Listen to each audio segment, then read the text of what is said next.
Hello friends, welcome to तैयारी ओपीडिया, जहां हम आपको कराते हैं डेली करंट अफेयर। तो आज है 16 जून 2023। तो चलिए देखते हैं आज के कुछ इंपॉर्टेंट करंट अफेयर जो आपके आने वाली हर एक एग्जाम में बहुत ही ज़्यादा इंपॉर्टेंट होती हैं। तो चलिए देखते हैं सबसे पहला पॉइंट। तो चलिए शुरू करते हैं। हाल ही में सिप्री की ईयर बुक 2023 के अनुसार दुनिया में सर्वाधिक परमाणु वाला देश कौन सा बन गया है? तो इसे आपको ध्यान में रखना है। यह देश बन गया है रूस। तो ये आईएमपी क्वेश्चन के रूप में हम बता रहे हैं, क्योंकि यह 2023 के अनुसार दुनिया में सबसे ज़्यादा परमाणु बनाने वाला देश और जिसके पास सबसे ज़्यादा परमाणु है वह देश बन गया है रूस। तो इसे आपको ध्यान में रखना है। चलिए देखते हैं नेक्स्ट पॉइंट। हाल ही में डिजिटल पेमेंट के मामले में भारत दुनिया के सबसे शीर्ष स्थान पर हो गया है। तो इसे आपको ध्यान में रखना है। एग्जाम में पूछा जा सकता है कि दुनिया में डिजिटल पेमेंट के मामले में भारत का कौन सा रैंक है? तो पहला रैंक है। और भी इसके नीचे कई सारे देश हैं जिनकी लिस्ट हमने आपको बता दी थी।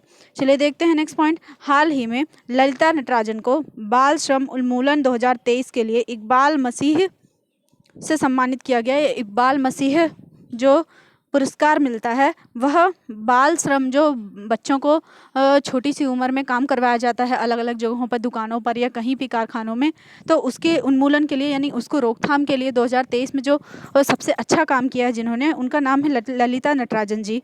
इन्होंने इकबाल मसीह पुरस्कार को से इन्हें सम्मानित किया गया है क्योंकि इन्होंने इस क्षेत्र में बहुत ही उम्दा कार्य किया है। चलिए देखते हैं नेक्स्ट पॉइंट। हाल ही में फोर्ब्स की ग्लोबल 2000 की सूची के अनुसार रिलायंस इंडस्ट्रीज की लिमिटेड कौन सी रैंक है? तो आपको ध्यान में रखना है 45वीं रैंक है। रिलायंस इंडस्ट्रीज लिमिटेड की 45वीं रैंक आई है।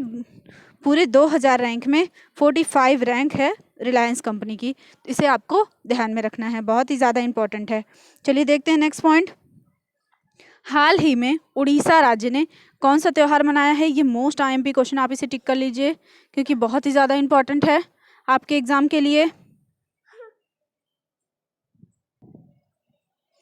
तो इसे आपको ध्यान में रखना है। उड़ीसा राज्य ने कृषि त्यौहार के रूप में मनाया है, रजो उत्सव मनाया है। इसे आपको ध्यान में रखना है, मोस्ट इंपॉर्टेंट क्वेश्चन, आप इसे टिक कर लीजिए।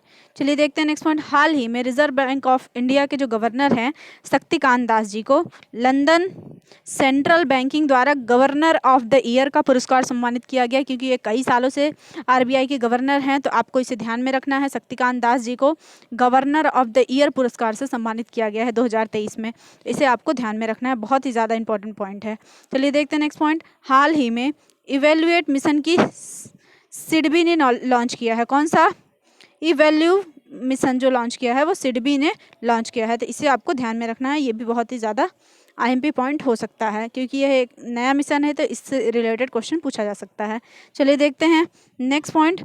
हाल ही में नागालैंड राज्य में reserve bank of India RBI का उप कार्यालय खोला गया है। तो इसे आपको ध्यान में रखना है, नागालैंड में। तो इसे आपको ध्यान में रखना है कि उप कार्यालय आरबीआई का कहाँ खोला गया है। तो आरबीआई का उप कार्यालय जो खोला गया है वह नागालैंड राज्य में खोला गया है। चलिए देखते हैं नेक्स्ट पॉइंट। हाल ही में 14 जून को क्या मनाया गया? तो 14 जून को विश्व रक्तदाता दिवस मनाया गया है। तो इसे आपको ध्यान में रखना है कि रक्तदाता किसे बोला जाता है, आपको पता होगा। जो दूसरों को ब्लड डोनेट किया जाता है उसे रक्तदाता। तो यह 14 जून को यह डे सेलिब्रेट किया जाता है। तो इसे आपको ध्यान में रखना है। चलिए देखते हैं नेक्स्ट पॉइंट। हाल ही में अमेरिकी सीनेट पैनल ने चीन देश को विकासशील राष्ट्र का दर्जा देने की मंजूरी दी है। तो अभी वो विकसित नहीं हुआ है, विकास कर रहा है। तो अमेरिकी सीनेट पैनल ने इसे चीन देश को विकासशील राष्ट्र का दर्जा दे दिया है। इसे आपको ध्यान में रखना है। हाल ही में मध्य प्रदेश सरकार ने ई स्कूटी योजना को लॉन्च किया है, तो मंजूरी दे दी है। तो इसे आपको ध्यान में रखना है। ई स्कूटी योजना की मंजूरी किसने दी है? तो मध्य प्रदेश सरकार ने दी है। चलिए देखते हैं नेक्स्ट पॉइंट। हाल ही में ग्रीन पीस इंडिया की रिपोर्ट स्पेयर द एयर के अनुसार भारत का सबसे प्रदूषित शहर कौन माना गया है? तो इसे आपको ध्यान में रखना है। सबसे ज़्यादा प्रदूषित शहर जो है स्पेयर द एयर के अनुसार बेंगलुरु शहर सबसे ज़्यादा प्रदूषित शहर माना गया। सबसे ज़्यादा स्वच्छ शहर किसे माना गया? तो यह इंदौर शहर को सबसे ज़्यादा स्वच्छता का कई पुरस्कार हासिल कर चुका है।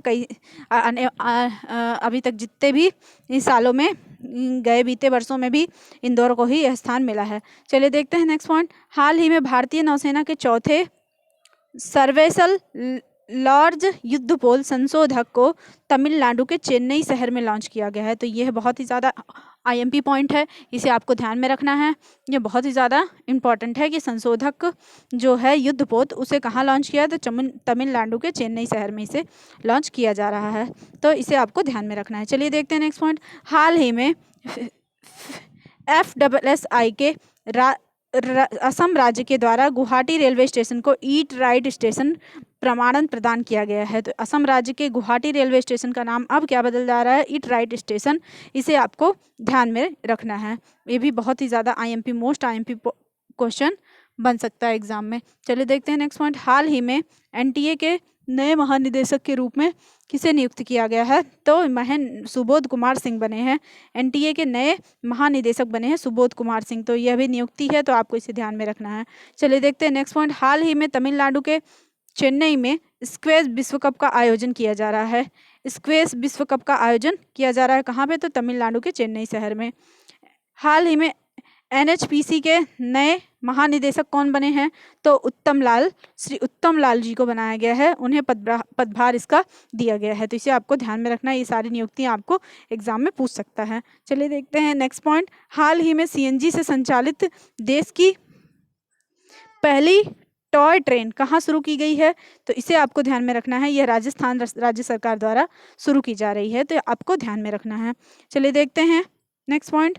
हाल ही में वैश्विक दासता सूचकांक 2023 देशों में कितने देश शामिल किए गए हैं, 160 देशों में शामिल किया गया है। तो सर्वाधिक 160 देशों को इसमें शामिल किया गया है वैश्विक दासता सूचकांक 2023 में। इसे आपको ध्यान में रखना है। चलिए देखते हैं नेक्स्ट पॉइंट। हाल ही में अंडर 17 एशियाई कुश्ती चैंपियनशिप 2023 में भारत ने कुल 24 मेडल जीते हैं। तो ये भी मोस्ट आईएमपी क्वेश्चन है, इसे आप टिक मार्क करिए क्योंकि ये बहुत ही ज़्यादा आईएमपी है, पूछा जा सकता है। अंडर 17 एशियाई कुश्ती चैंपियनशिप 2023 में कुल कितने मेडल भारत ने जीते हैं, तो इसे आपको ध्यान में रखना है। टोटल 24 मेडल भारत ने जीते हैं। तो यह थे आज के कुछ बहुत ही ज़्यादा मोस्ट इंपॉर्टेंट करंट अफेयर जो आपके हर एक एग्ज़ाम में हो, चाहे वो एसएससी, बैंक, चाहे वो रेलवे, कोई भी एग्ज़ाम हो, एमपी की कोई भी एग्ज़ाम हो, सब में पूछे जाते हैं। तो इसे आपको ध्यान में रखना है। तो हमारे चैनल से जुड़े रहिए, हमारे चैनल को सब्सक्राइब कीजिए और हमारी पीडीएफ आपको टेलीग्राम पे मिल जाएगी। हमारी वीडियोस ज़्यादा मिनट्स की नहीं रहती, जितने भी कंटेंट रहते हैं बहुत ही रिलेवेंट कंटेंट मिलते हैं आपको। तो हमारे वीडियोस को आप चाहे जब किसी भी मीटिंग में आप इसे देख सकते हैं। तो आप इससे जुड़े रहिए। धन्यवाद।